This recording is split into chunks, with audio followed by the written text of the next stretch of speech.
especially Kurtner. I mean, even Exum coming in with them kind of being in shock with their starter having to come out. I didn't think we capitalized on Exum. We had some opportunities, didn't have great at bats. Kurtner's got good stuff. You know, you're going to be in a battle with that tight curveball.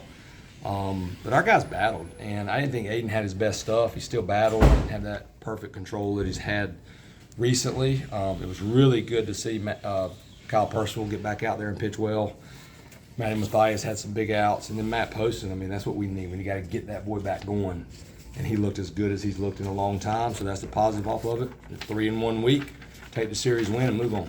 I mean, you've been getting key hits for a good while, good mini games, but 2 of 16 with runners on. Yeah, I mean, that can happen sometimes. Unfortunately, it happened to us today, and tells you how good this team is. We lose by 1 run steal. And at the end of the day, if you pitch and you defend, you're going to be in every game. And that's why we were in the game, even though that was happening. And that's what we preach all the time to our guys, like, hey, hitting's hard. You're going to have days like that. But if we're matching them, I felt like we were going to win that game. You know, like when Dalton came in and got that out, I know we were down by 1. I was like, we'll find a way to win this game. And Berto, you know, D'Onofrio gets that ball a little more down the right, or Berto gets the bat head out a little bit more.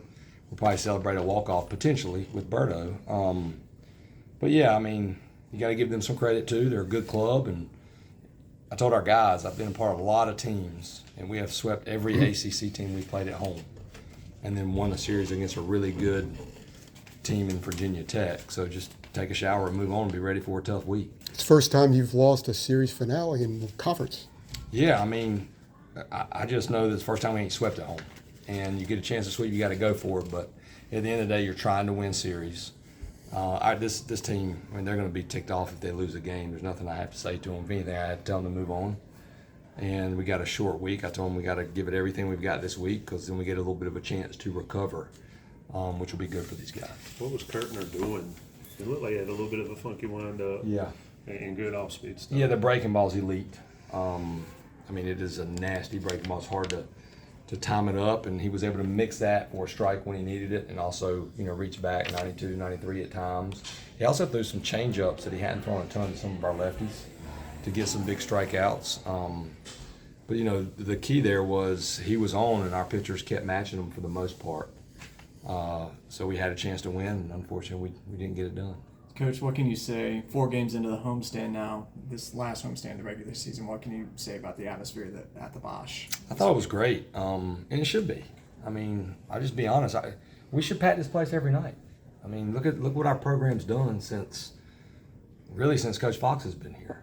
The consistency, and since 2006, you know, there aren't many teams that since 1999 every single year have been right there. I'm talking like even on teams where they may not be as good, they're right there on the cusp of being in a regional. And these guys, the way they play, it should be packed, in my opinion, every single game. Caleb looked like he was in a boot. What's the deal? Yeah, he's got a stress reaction, so he's out until that thing heals. So it could be the rest. Stress of the year. reaction to Just his foot. That's just something that his foot was hurting him. He went and got it checked out, and it's the phase right before you have a stress fracture. So they caught it in time where it doesn't turn into an actual fracture. So he'll be out of the wall. when did that happen? We don't know. You don't know. He just his foot's been bothering him a little bit, so we went and got it checked out. And he's a tough kid, so I'm glad we got it checked out. How important is having this kind of recovery weekend, especially for the bullpen? Man, you know, it can be good and bad. Obviously, I feel like they're all throwing well, but, you know, exams are not easy. And the guys are going to be spending a lot of time studying for exams. And when you spend that much time, obviously you sacrifice sleep. So that's what I like about it, because I know how hard it is here at the University of North Carolina, which is what makes it such a great academic school.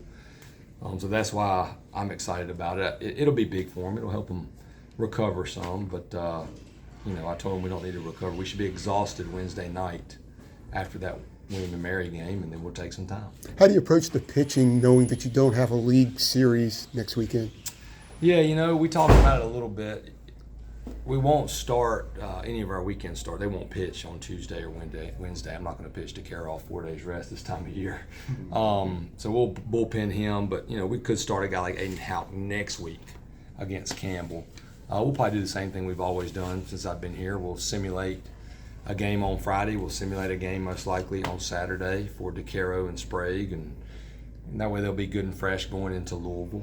But, you know, we haven't definitive made that decision, but we'll figure it out. Scott, when you look around the league, I mean, Virginia Tech's a good club, and they're not really in position to host right now. I mean, when you just look league-wide, especially in the Coastal, does it seem like this is as strong as the ACC has ever been? Yes. Yeah, I said it at the beginning of the year. I thought that it would come down to the last weekend as far as hosting national seeds, winning your division, winning the overall. I mean, it's just how tough it is. I literally think that'll happen because if you don't play well this year, you look at Notre Dame, okay? They came in here and everybody probably thought, oh, they're just no good. Well, last week, if I'm correct, they scored 1 million runs against BC. Then they scored a ton of runs again against Wake and won 2 out of 3, I believe. Yes, Okay, they did so, win 2 out of 3. Yep. So like they're good. We played really well. You know, I didn't even know at the time. Like, man, did we play that well? Looking back on it, we played really well from the beginning on Friday till the end on Sunday. And anybody, you know, even the teams that may be quote at the bottom, if you don't play, you're going to lose. And you know, Virginia had their hands full at BC. So that's just the way it's going to be until that very last weekend on into the ACC tournament.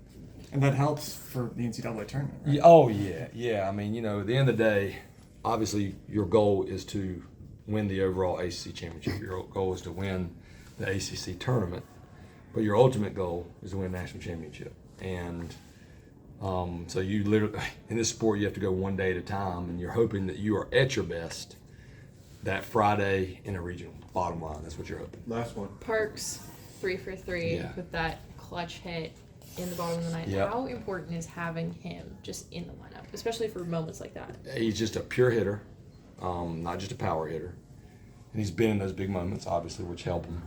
And he's just that type of threat. Like if the guy's on, he can hit a single. If the guy's off, he can hit a double or a home run. But he brings us more than that. He works really hard.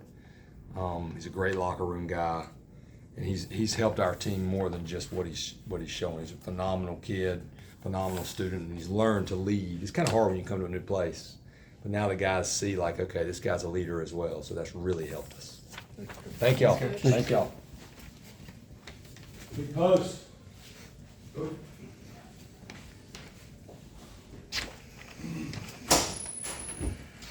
How's it going? What's going on? Well, you heard your coach. Said you looked as good as you looked in a while there. What was different today maybe in some of the other outings recently? I'm not really sure. Just, I guess, just getting out there. I worked with Coach Howell and Coach Gaines in the midweek. Like we threw live on Wednesday, and they let me throw on that. So just staying tighter, everything, just helping me out, and then ended up the result just was a lot better today. Mixed up my pitches a lot more today than usual. So When you come in that early, and is the mindset different, knowing if this is ninth inning and I need 3 outs versus this is the 6th or whatever it was? Do you approach it any differently throwing out there? I mean, you in your back of your mind, you know it's different, but I try to, even if it was like the 4th inning, I would try to pitch the same way as if it was the bottom of the 10th or something like that. So, but I just try to get out there and get 3 outs no matter what inning it is. So it doesn't matter to me. As long as I can do it, as long as they put me out there, I'll try it. How important will this upcoming week of rest be for the bullpen kind of in general? Good. I mean, we got a lot of good guys. A lot of guys threw a lot last year, not really throwing much this year, that are still like just as good. And I know it'll like help us all out with like a little bit of rest and all that stuff, even the hitters. So I think that'll be really important.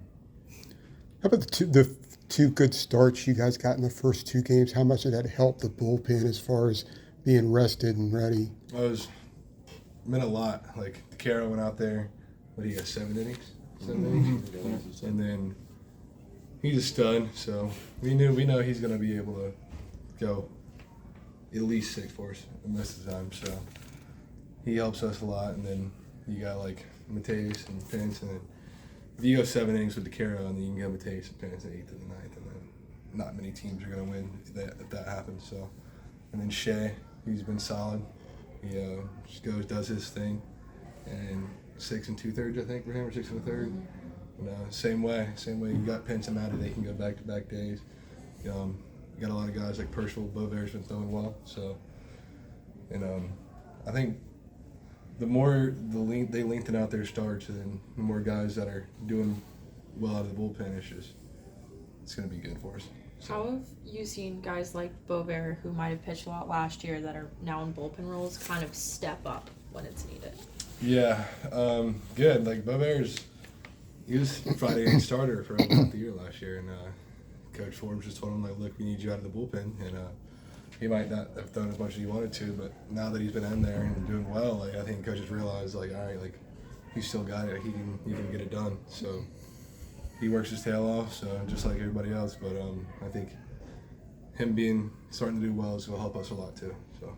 How does seeing a guy like Dalton go out there all 3 days and kind of shut him down, bring energy to the rest of the bullpen? It's good, DP's a character. We kind of know he's going to go get the job done most of the time, so we have a lot of trust in him. I think he could pitch 10 days in a row if he wanted to, but he's just a solid guy that can do it whenever you need him to. So it's good for all of us. You told us a few weeks ago that you talk to yourself when you're on the mound. Were you talking to yourself today? Yeah. I think I had a couple long ABs today, deep counts, and I was all right. Whatever I do, I was like, got to try my best not to let this kid on base, like, because we were losing. And I was like, if I get this kid out, like, just more momentum going our way. So obviously I walked one guy, but I don't think it was a bad walk at all. I think it was a 3-hole hitter, and better matchup for the guy on deck. So a good walk. Wasn't going to give him anything to hit, so it ended up working out for us. We kind of talked about it. You early in the season, you said, I'm coming in, I'm throwing fastball, and good luck. When you get up against these guys, they've got some power in that lineup. How do you approach it? I mean, is there a scout on guys that you really pay attention to, or is it still me versus them? Period. It's still me versus them. Like we don't really say like this guy hits fastballs. It's just like we go by our strengths. So like. My strength just so far this year has been throwing harder than last year, so it's just been attacking with the fastball. But today I mixed up a lot more. My last couple of outings haven't really been the greatest, but I'm starting to mix in more pitches, like more splitters, than going. So instead of like 85% fastball, it's kind of like 50-50 for the most part, which I think helps me a lot. So it's still like whenever I throw the fastball, it's still mindset, like right down the middle as hard as I can. But splitters the same way. I also try to throw a splitter right down the middle as hard as I can. Just 2 different pitches. So. One more. After having some maybe not so great outings, how important is today for maybe your personal confidence? I mean, it's good. It's you can't really think about the past outings though, like as a reliever especially. So like,